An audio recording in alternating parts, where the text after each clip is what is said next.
Je voudrais d'abord remercier de votre présence donc, à cette réunion de bilan et bien sûr de perspective. Je pense que, comme vous l'avez dit, nous avons pu qualifier toutes nos équipes nationales aux différentes compétitions, en tout cas pour lesquelles la CAF a organisé pour 2025.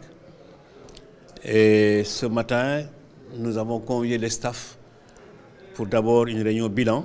Je pense qu'il faut évaluer un peu les compétitions auxquelles nous avons participé, d'abord dans un premier temps, et ensuite mettre en place un planning de préparation pour nos équipes nationales. Parce qu'en fait, vous savez, nous avons envie et nous voulons effectivement conserver les titres que nous avons gagnés, bien sûr, et également aussi pour l'équipe nationale féminine a également aussi essayé donc également de gagner cette CAN-là. Nous n'avons pas encore gagné.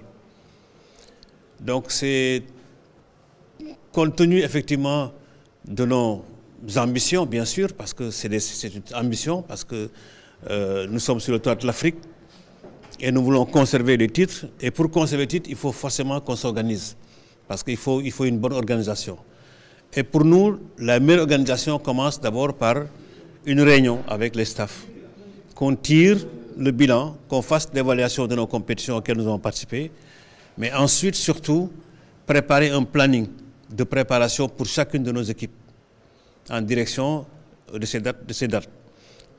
Nous avons les dates des compétitions, mais qui ne sont pas encore confirmées, bien sûr, sauf peut-être pour le CHAN qui va démarrer le 1er février. Et nous allons effectivement, avec les entraîneurs, dresser un plan de préparation pour chacune des équipes, avec les stages que nous faisons régulièrement, mais surtout avoir des tournois et des matchs amicaux. Parce qu'en fait, il nous faut mettre effectivement les moyens. Et le président m'a demandé qu'il mettra tous les moyens effectivement pour faire une bonne préparation pour nos équipes. Parce qu'en fait, nous avons envie de perpétuer également les résultats que nous avons eus, de laisser encore les trophées dans nos murs, parce que nous voulons les garder. Et pour ça, vraiment, il n'hésitera pas sur les moyens vraiment pour une bonne préparation de nos équipes nationales. Donc c'est ça en fait le but de cette réunion-là. Et comme vous le savez, le Sénégal a réussi ce qu'aucun pays n'a réussi. Hein, je pense que ça aussi, il faut le dire. Le fait de qualifier toutes les équipes, mais également aussi, nous avons également aussi réussi à gagner tous les trophées. Il y a 2 ans, je pense que ça également aussi, c'est vraiment des actes forts pour notre football. Et c'est à magnifier.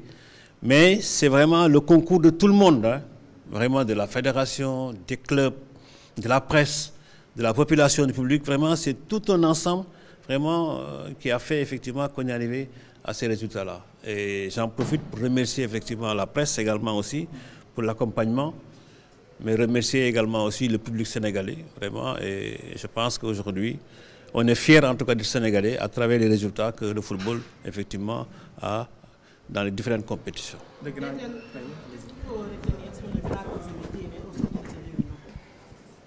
Bon, le bilan, on le tirera après, bien sûr, parce que là, on va entamer la discussion, la réunion.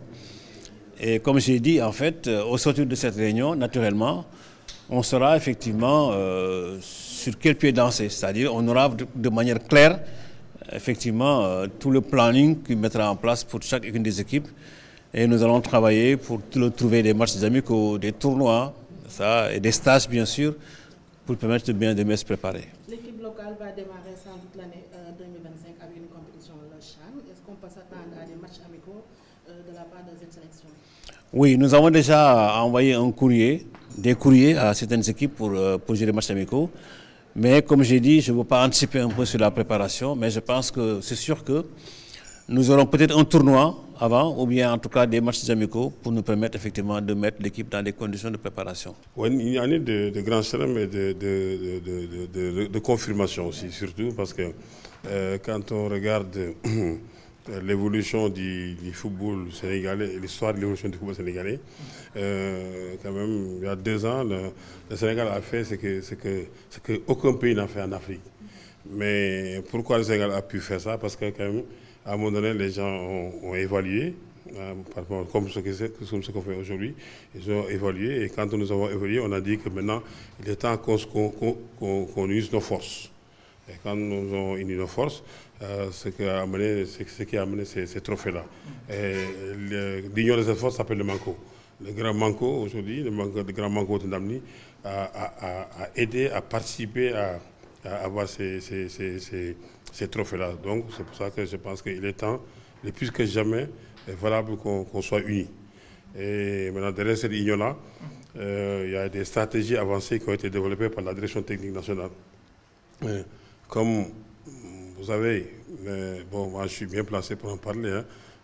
À l'époque, on s'est regroupé au stade de Léopold Sédar Senghor sur les tribunes. Et maintenant, quand on a vu l'évolution, donc la fédération a pu mettre des centres d'entraînement, que ce soit Guéréo, que ce soit Touab Djalao, et transformer ces équipes nationales, pas en sélection, mais en équipe. C'est-à-dire que c'est des équipes qui, pendant 3 mois, 4 mois, sont quotidiennement préparées par les différents sélectionneurs. Ça demande un coût, ça demande beaucoup de moyens. C'est ce que le directeur technique Mayacine parlait tout à l'heure, que la fédération, par le président Augustin Senghor, n'a jamais désigné sur les moyens pour mettre ces équipes-là sur orbite et que on sait qu'aujourd'hui, on ne parle même pas d'objectifs. Quand on fait signer un entraîneur, on parle des conditions de moyens, de performance pour gagner.